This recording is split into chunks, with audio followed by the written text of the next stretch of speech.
Welcome to another movie plot and enjoy the memories. It takes place in the same time period as Conan the Barbarian, with a young red-headed peasant woman standing up to the evil queen Gedren. Her whole family's been slaughtered and Sonja left for dead, so that night she's visited by one of the many Hyborian goddesses looking to indoctrinate. It imbues Sonja with strength to get revenge on the condition that she only sleeps with men who defeat her in fair combat for whatever reason. She accepts the strange request, and years later a temple of priestesses prepares to destroy a glowy green ball called the Talisman. The artifact has grown too powerful for them to control, so they remove it from a vault in the center of the room for the last time. Varna says that the Lord of the Land's supposed to be there to help, but Kalidor, who's just Conan without the price tag, has hit a snag along the way. Moving on without him, Gedren shows up to the temple with her army of minions and a gold mask covering her scar courtesy of Sonja. Her slimy advisor Ikol hurls a blade into the high priestess while soldiers break their way inside, but the warrior women are easily the better fighters. They hold them back, but unfortunately there's just too many of the queen's troops and all but a few hostages are slaughtered during the takeover. Gedren tests a myth that only women can touch the talisman by having one of her male soldiers sacrifice his life in the name of science. Her handmaiden on the other hand proves immune, so Gedren packs up her new jewelry and orders the remaining residents to be thrown in the vault. They're sealed inside, never to be seen again, and only Varna evaded capture through a hidden passage to an always welcome zipline outside.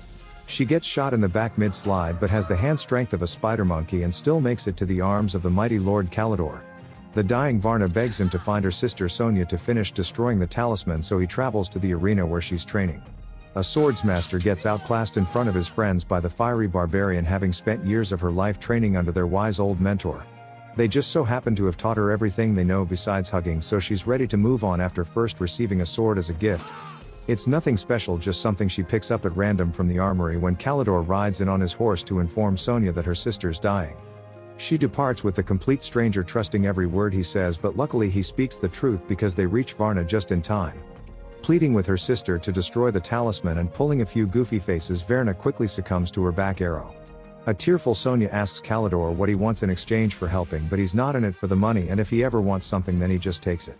Her sister cremates Varna on a funeral pyre, then notices a storm in the distance indicating that someone's using the talisman below it. She prepares to travel, so Kalidor offers his help as he's no stranger to danger, but she says that she don't need no man and rides off. On her journey, Sonja passes through the now ruined kingdom of Oblak, where the ruler berates his servant for not being impossibly strong. Sonja saves the boy from falling into the boiling mud, but Tarn's an arrogant little turd who should be more grateful. His loyal servant Falkon introduces his royal highness as the keeper of the throne, an elephant who fertilizes the world, but he's been told to leave that part out. The evil queen Gedren just destroyed the place with the talisman, but she keeps leaving all these survivors with grudges that want to get revenge. As his servant rebuilds the throne, Tarn invites Sonja to join his new army since they'll need someone to cook for the men, but she declines the generous offer. She departs, telling Falkon that he should beat some manners into the spoilt prince, while Kalidor follows as he must just be bored. Coming up on a mountain pass, she encounters bandits dressed like mermaids led by the lazy Lord Brytag, whose aesthetic doesn't match at all. He expects payment from the beautiful redhead for passing through his crack, but the warrior woman challenges him to a fight with his other sword instead. Bragging about the high number of men that he's killed, I tend to believe him when Brytag easily disarms Sonja and she needs to cheat to defeat him. The fire's one thing, but she kicks him in the family jewels, allowing her to flip away and impale him with her sword. Despite agreeing to let her go if she won the fight, the lying mermen surround Sonja, but as they move in for the kill, Kalidor pops up. He takes on the whole army while Sonja completely leaves her outnumbered rescuer behind, but he seems to be having fun, which is all that matters. Sonja travels onward until coming upon Prince Tarn about to be torn apart, but we never learn how he got ahead of us or who these guys are. She leaps out to defend him anyway, and while cutting through the thugs, Falkon rejoins them, having been hunting food because of course. He even wields a giant bone for a weapon, while Tarn has some moves of his own, but also this guy just can't take a hit from a child. Once recovered, the three decide to form a fellowship and travel to the Kingdom of Eternal Night, where the Queen's castle resides. She has the artifact kept in a room full of candles, as light increases its power, and I suppose destroying the world isn't enough. Her advisor warns against this, but isn't taken seriously when a guard enters to alert them that Sonja and her party are approaching. Migrating over to her throne room with the creepy spider dog, a wizard's busted for watching topless dancers when he's supposed to be working. He changes the channel to the outer cameras, where Gedren recognizes Sonja as the one who scarred her face and is surprised her men left her alive. She lets the party enter the kingdom via the skeleton of one of Kalidor's ancestors, planning to ambush them when they get closer.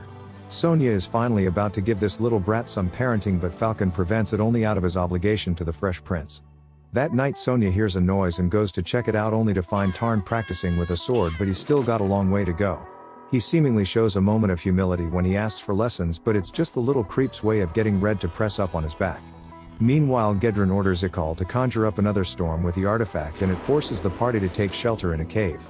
Falkon loses sight of the only person that he's tasked with protecting as Tarn's gone walking off and found a large pearl in a flooded cavern.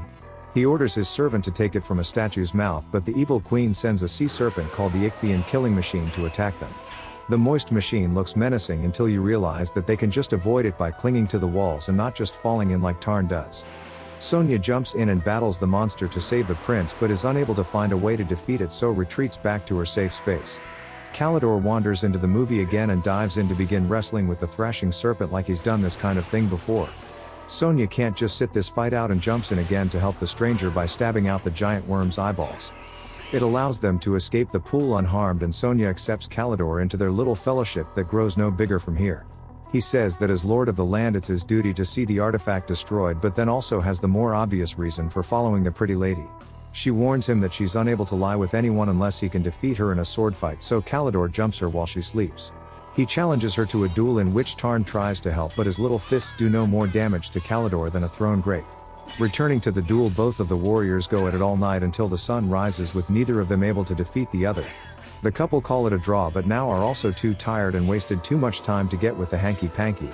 Pushing on with their mission, the four reach the Queen's castle, and the kingdom of eternal darkness doesn't seem so dark anymore. They leave Tarn outside because he's too little and climb in through a drain pipe, but the element of surprise is immediately lost and they must fight their way through. The talisman's power is growing dangerously out of control, but Gedren still rejects Ikol's counsel that she should blow out some of the candles. Meanwhile, Kalidor, Sonja and Falkon split up, and somehow the big guy manages to find his way to the dining hall again.